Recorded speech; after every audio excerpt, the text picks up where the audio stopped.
जब सुने के होई भोजपुरी गाना बस बजे के चाही गाना।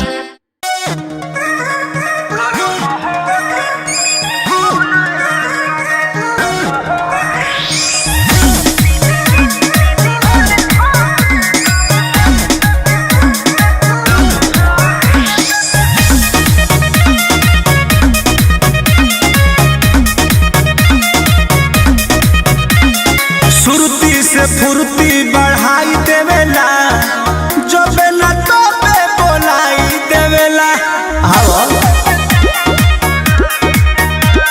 सुरती से फुर्ती बढ़ाई देवेला जब ना तो पे बोलाई देवेला।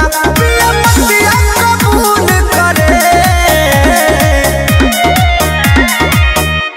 गरम होन तकूल करे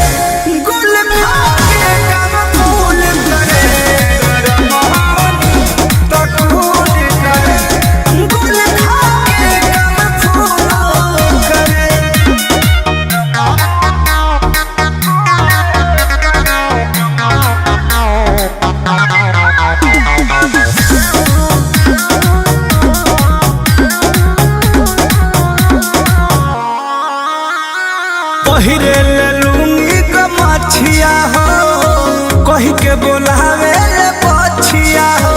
आओ हाँ पहिरे ले लूंगी कमछिया हो कही के बोलावे ले पछिया हो। सारा खर्चा वसूल करे गरम होनी तकूल करे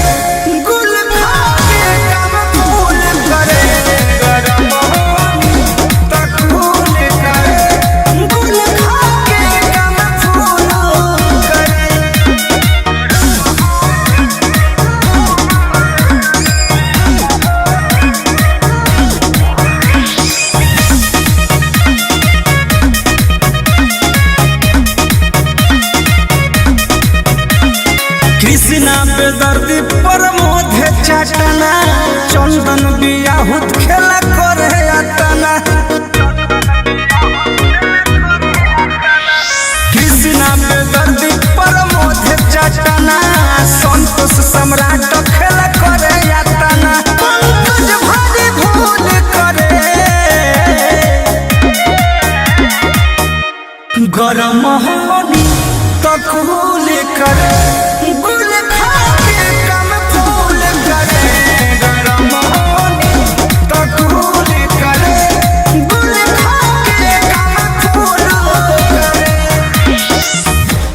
गरम होनी तकूल